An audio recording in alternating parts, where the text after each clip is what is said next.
Can an incredible Alaska itinerary make you overlook the fact that you're sailing on one of Royal Caribbean's oldest ships? We recently spent 7 days aboard Serenade of the Seas, sailing round trip from Vancouver to Alaska. And by the end of the week, we had a very clear opinion.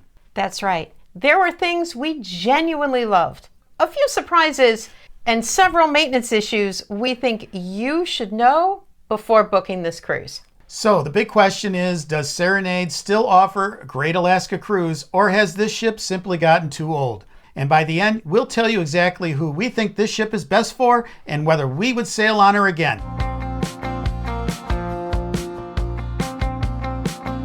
Welcome back to Wandering Hewitts. I'm Chris. And I'm Ann. So let's begin with the question most people probably have before booking Serenade of the Seas. Does this ship feel old? And our answer is yes. But maybe not in the way you would expect. Serenade entered service in 2003, making her one of Royal Caribbean's older ships. A recent refurbishment helped, but it did not erase more than 20 years of wear and tear.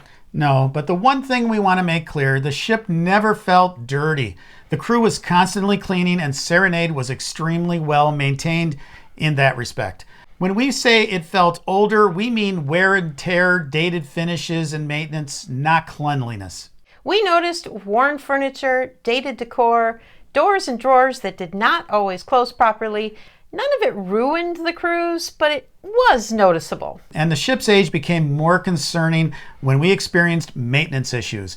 Our toilet gurgled loudly almost every day and occasionally needed that extra push button to get it to flush, but it never overflowed or stopped working. We also received a notice that water in our section of the ship would be shut off for several hours for maintenance. It happened while we were in port, so it really didn't affect us personally, although other passengers reported similar plumbing problems. Now, we don't know what repairs are being done, and we are not suggesting that anything was unsafe or this was Poop Cruise Part 2. We're simply sharing our experience. There were some problems. Yeah, but we also had a brief electrical issue as well. Some of the lights stopped working here and there, and the bedside USB outlets weren't always reliable. No. Combining this with the plumbing and the water shutdown, it was a reminder that an older ship can come with some maintenance issue surprises. Now, to be fair, we've sailed older ships without issues like these before. Age does not automatically mean a bad cruise, but it matters if you expect everything to look and function like a new ship. And if you're enjoying this video, be sure to like and subscribe, and on cell phone, click that hype button. It really helps out the channel, and we really do appreciate it. And it's free. Thanks a lot.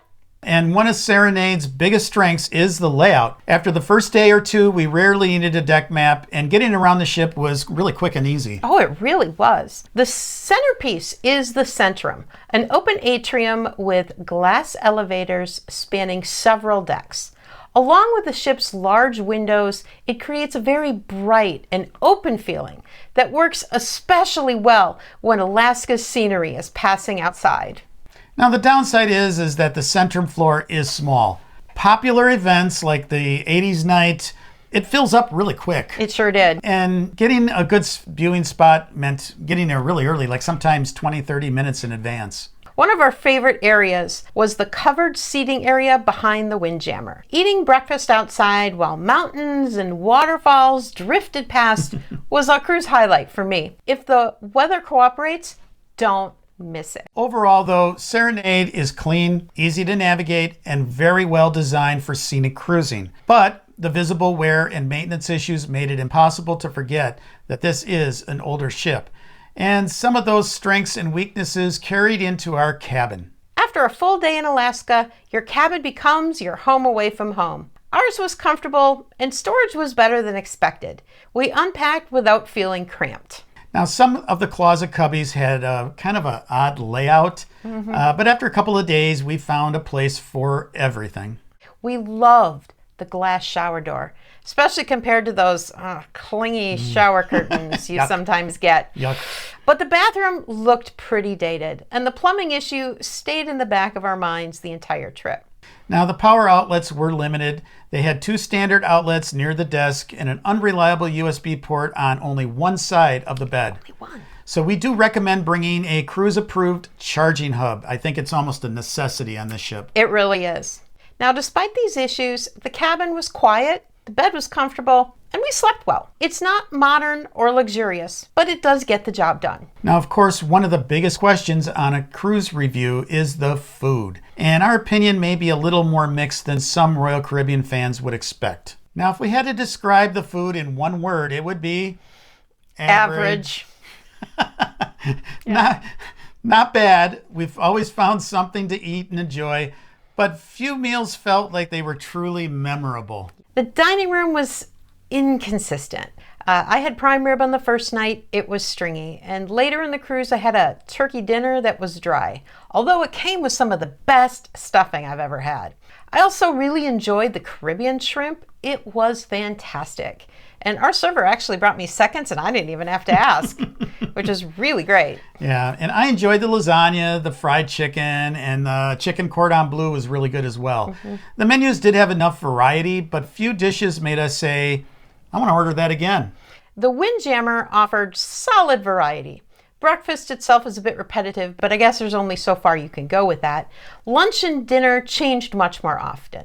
The omelet station and desserts were good, and Chris here was a huge fan of the French toast. I like the French toast. They did well on that. Coffee was our biggest, though food-related frustration, at least I thought. Before the Windjammer opened, early risers often waited in the same station near the buffet entrance.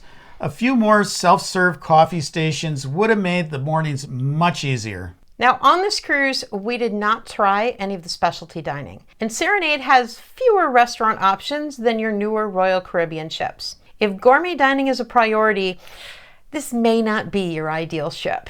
But with realistic expectations, you should find plenty to enjoy. And even when the food was only good, it was the service that made the meals feel special. So the service was one of the biggest highlights of the entire cruise, right behind the Alaska scenery. Embarkation in Vancouver was among the smoothest we've really ever experienced. Check-in was organized, lines moved quickly, and staff members were available to guide passengers. Disembarkation was just as efficient. Now, once we were on board, nearly everyone we met was friendly, helpful, and welcoming. The real stars for us were our main dining room team, Kunal and Joyce. Hi, guys. Hi, guys. By the time the second night came around, they knew our names, remembered our drink orders, and anticipated what we needed. They also sang to us for our 25th wedding anniversary and made every dinner feel personal. Yeah, that was really nice. That was. I enjoyed that a lot. We also have to mention the washy-washy lady in the Windjammer. I unfortunately didn't get her name, but hello. She greeted passengers with music, dancing, and an amazing amount of energy while handing out hand sanitizer.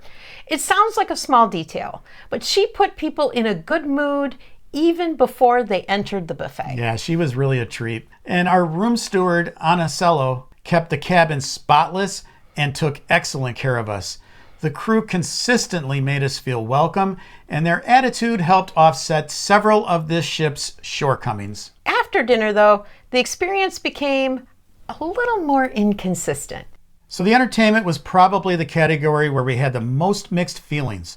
There were several things we enjoyed, but we wanted more variety and more consistent energy throughout the week. The main theater performers were talented, and we really enjoyed the production shows. The live musicians added drums, keyboards, guitars, and orchestra instruments, giving the shows a wonderful sound. Now, our favorite event was the 80s night in the Centrum. The area was packed.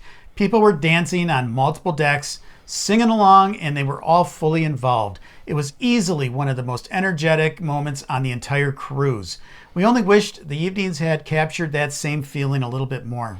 But the lounge music was more hit and miss for us. Music is very personal, and we understand that, but we would have preferred more familiar pop, classic rock, and sing-along type songs that encouraged people to stay and participate. One odd moment happened the evening of the silent disco. Because of other activities, we arrived with 20 minutes remaining, and instead of encouraging us to join in, a staff member emphasized, it's almost over, and wouldn't even give us the headsets. Although this interaction certainly didn't ruin the night, It was kind of unusually discouraging compared with the enthusiasm we normally see around cruise activities. We still had fun, but it was just a little, I guess, off-putting maybe? Yeah, off-putting's a good term for it. So the theme nights also didn't seem to be a major focus on this sailing.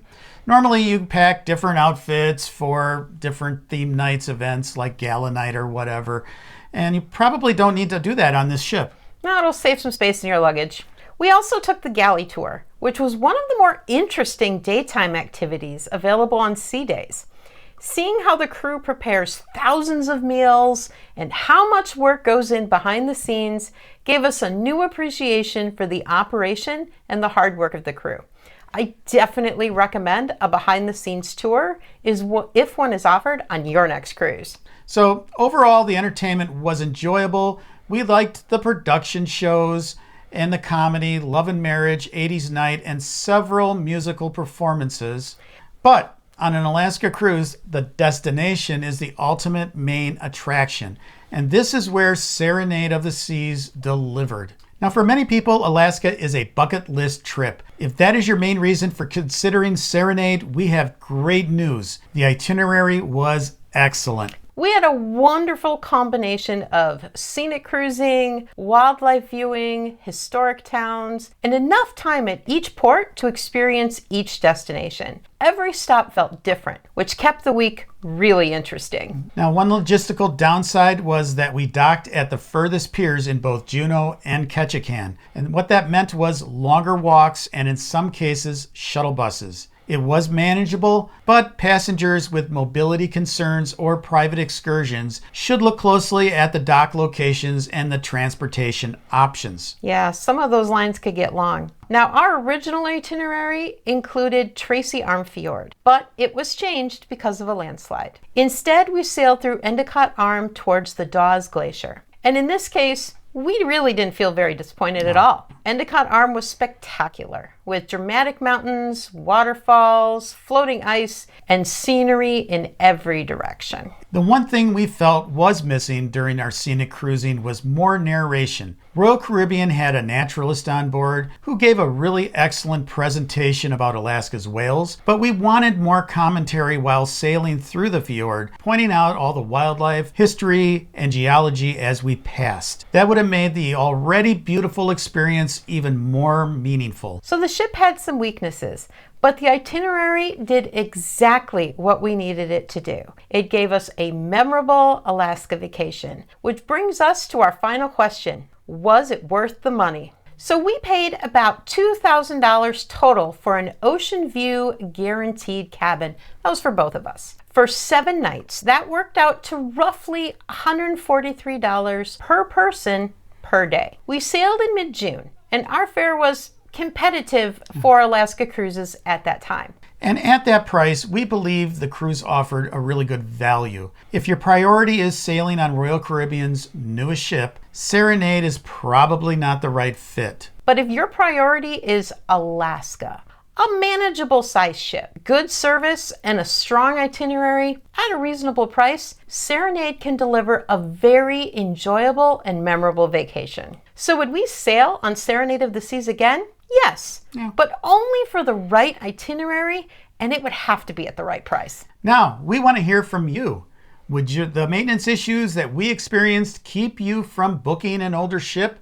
Or would the right price and itinerary still win you over?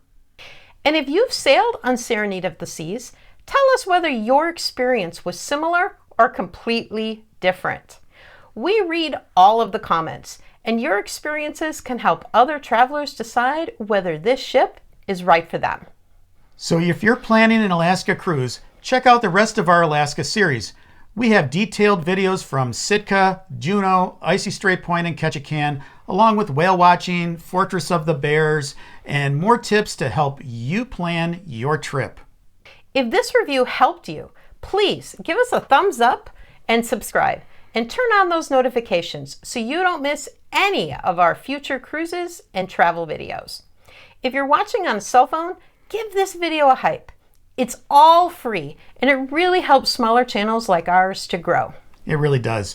So thanks so much for spending part of your day with us, and happy cruising!